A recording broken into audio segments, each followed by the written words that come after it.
Nous avons 12 nouvelles mises à jour sur Galaxy Z Fold 7. Bonjour les gars, vous êtes maintenant sur la chaîne Android+. Tout d'abord, si vous ne le saviez pas déjà, le Z Fold 7 s'appuiera fortement sur le Z Fold Special Edition, a été lancé par Samsung il y a quelques mois en Corée du Sud. Il n'y aura pas d'autre édition spéciale cette année. Au lieu de cela, le Z Fold 7 héritera de la plupart de sa technologie, ce qui signifie des écrans beaucoup plus grands, à l'intérieur comme à l'extérieur, et un appareil photo principal de 200 MP de la gamme Ultra.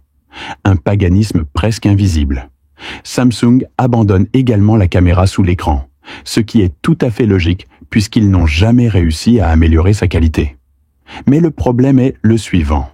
Il est possible que le Z Fold 7 ne prenne pas en charge le S Pen. Étant donné que l'édition spéciale ne le prenait pas en charge, cela peut être transféré.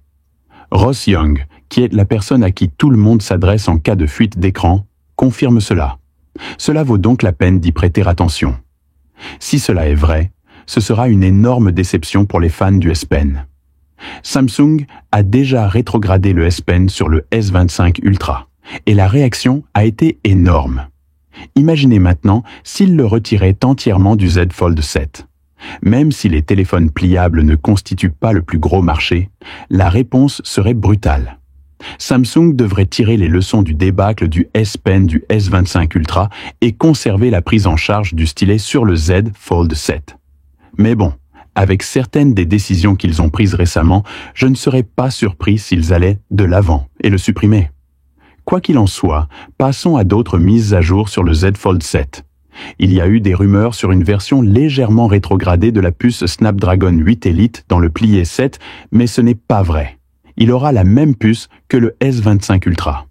Le Z Fold 7 et le Flip 7 seront tous deux lancés avec One UI 7.1, qui apportera de nouvelles fonctionnalités d'IA. C'était très attendu car Samsung avait fait la même chose l'année dernière.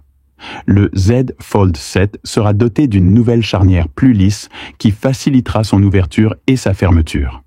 Il se murmure également que le S25 Ultra bénéficiera de la technologie d'affichage ProScalar qui améliore les images en ajustant automatiquement les tons de peau, les textures et les couleurs pour une meilleure expérience visuelle.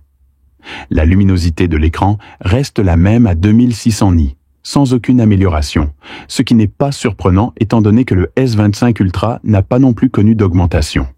Les configurations de stockage et de RAM resteront inchangées, et il n'y a pas d'option RAM 16 Go. Samsung augmente la taille de la chambre à vapeur pour gérer la production de chaleur du Snapdragon 8 Elite, comme il l'a fait avec le S25 Ultra. Les haut-parleurs bénéficient d'une mise à niveau, ce qui est formidable car les haut-parleurs du Fold 6 étaient déjà puissants. Et oui, la prise en charge du Wi-Fi 7 est confirmée. Compte tenu de toutes ces améliorations, le Z Fold 7 représente en fait un grand pas en avant par rapport au Fold 6. Des écrans plus grands, de meilleurs appareils photo, une puce plus rapide et bien plus encore. J'ai vu un article affirmant que Samsung ne faisait pas vraiment d'efforts dans ce sens, mais c'est injuste. Il compare le Z Fold 7 à l'édition spéciale, plutôt qu'au Z Fold 6. L'édition spéciale était une sortie limitée en Corée du Sud et en Chine, donc la plupart des gens n'ont même pas pu l'essayer. Qualifier le Z Fold 7 de mise à niveau mineur n'a pas de sens, même si cela corrige des problèmes majeurs, tels que la taille de l'écran, la qualité de l'appareil photo, la visibilité du pliage et l'appareil photo interne.